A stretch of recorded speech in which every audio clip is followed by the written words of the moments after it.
प्रिय और बहुत बहुत आदरणीय भक्त हृदय परम वैष्णव श्रीधाम वृंदावन के प्रति अनन्यानुराग रखने वाले हमारे श्री गोविंद भार्गव जी ने अपनी सुमधुर वाणी से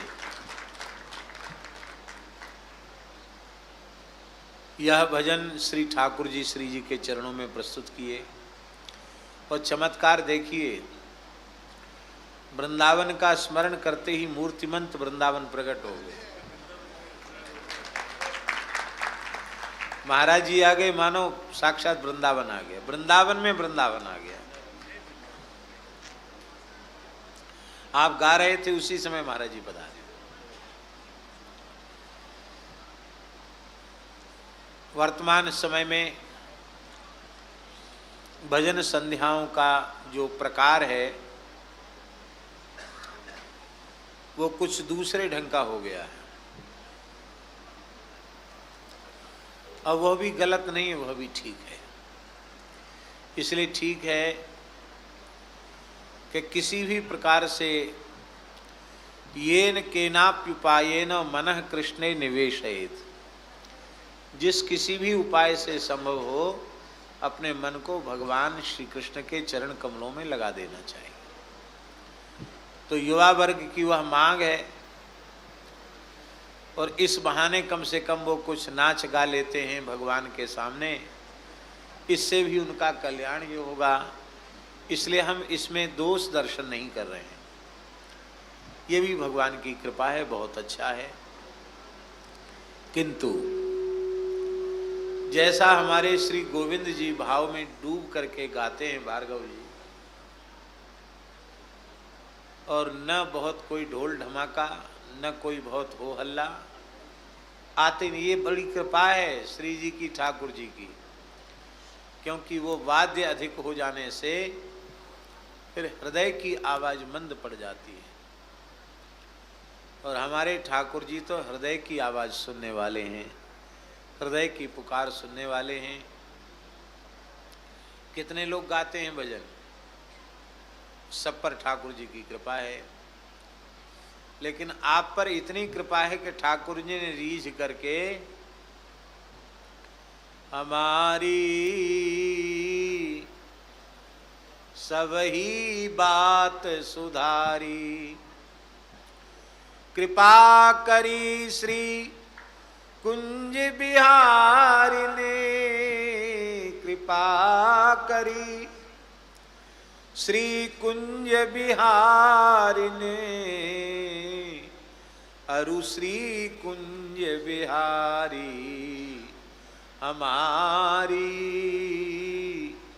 सबही बात सुधारी। क्या सुधार दिया? राख्यो अपने श्री वृंदावन में, राख्यो अपने श्री वृंदावन में, जेहि ठा रूप उजारी, जेहि ठा रूप उजारी, कलह कलेश न व्यापे यही ठा, और विश्वते न्यारी हमारी सबही बात सुधारी, हमारी सबही बात सुधारी। श्री नागरीदास जी का पद है। बलिहारी बलिहारी नागरीदास या गौर श्याम पर है। हाँ, नागरीदास ही जन्म जितायो, बलिहारी बलिहारी जन्म जिताया माने पराजय हो रही थी, इधर उधर भटक रहे थे, जीत गए। नागरीदास ही जन्म जितायो, बलिहारी बलिहारी। तो आपके भजन को सुनकर इतने रीझ गए हमारे ठाकुर जी कि राख्यो अपने वृंदावन में, इससे बड़ी उपलब्धि और क्या है।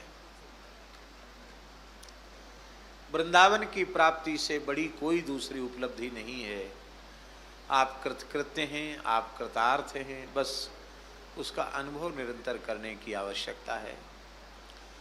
यह गोधाम आपका अपना धाम है और ये वृंदावन है, आदि वृंदावन है। यहाँ तो अभी तो उत्सव चल रहा है, बिना उत्सव के 10-5 दिन एकदम शांत रहकर गोष्ठ में दर्शन करें। ये सब गिरिराज जी हैं, यहाँ की कुंज निकुंज, यहाँ की परिक्रमा बड़ी अद्भुत है। यहाँ की परिक्रमा गए हैं? नहीं गए? अरे यहाँ की गुफाएं, यहाँ की परिक्रमा, भगवान के कितने लीलाओं के स्थल पर्वत पर हैं, अद्भुत अद्भुत। तो वो सब वस्तुतः यहाँ रह कर के उसका आस्वादन करने के योग्य है। क्या करें, हमर को तो एक गाली है भार्गव जी, है तो दूसरे वर्ग के लोगों की, लेकिन हम अपने ऊपर लागू कर रहे हैं। कम बखत जिस पे कम है, तो वही स्थिति हमारी हो रही है कि हमारा मन इतना लगता है जड़खोर गोधाम में, यहाँ आने के बाद लगता है कि बस अभी उत्सव हो गया, अब महीना 2 महीना 4 महीना यही नित्य परिक्रमा, नित्य गौ को दर्शन, बड़ा आनंद है। अरे सबसे बढ़िया प्रसाद पाने का और सोने का बहुत आनंद है। भजन तो अपने से बनता नहीं, भजन होता ही नहीं, कैसे करें भजन? ऐसे ही है। लेकिन ठाकुर जी का तन मन प्राण देहेंद्रिय आदि सब भगवान की है, अपना कुछ भी नहीं है। इसलिए हे नाथ, हे मेरे नाथ, यह तन मन प्राण सर्वस्व आपका है, आपकी वस्तु है। आप उपभोक्ता हैं और मैं आपकी उपभोग्य वस्तु हूँ। वस्तु कोई की इच्छा अनिच्छा नहीं होती है, उपभोक्ता अपनी वस्तु को भोगने में स्वतंत्र होता है। आप भोक्ता हैं, हम आपके भोग्य हैं। आप जहाँ रखें, जैसे रखें, जैसी सेवा इस शरीर से लेना चाहें और जितने दिन तक लेना चाहें उतने दिन तक आप प्रसन्नतापूर्वक स्वीकार करें। बस यही भाव मन में विचार करके संतुष्ट हो जाते हैं। अब ब्यारू कर लें और लाओ आ जाओ। महाराज जी क्या? जय गो माता, जय गोपाल। एक विशेष सूचना, कल सुबह 9 बजे के पूर्व जिन जिन महान भावों की गाड़ी गोष्ठ के परिसर में अंदर हैं, वो सब गाड़ी बाहर कर देंगे, क्योंकि कल आदरणीय मुख्यमंत्री जी का यहाँ कार्यक्रम है। प्रशासनिक आदेश के कारण हम सबको उसका अनुपालन करना ही पड़ेगा। इसलिए सबसे निवेदन है, जिसकी गाड़ी इस परिसर में अंदर हो, सब बाहर व्यवस्थाएं वहाँ रखेंगे गाड़ी, न रोड के किनारे, नहीं तो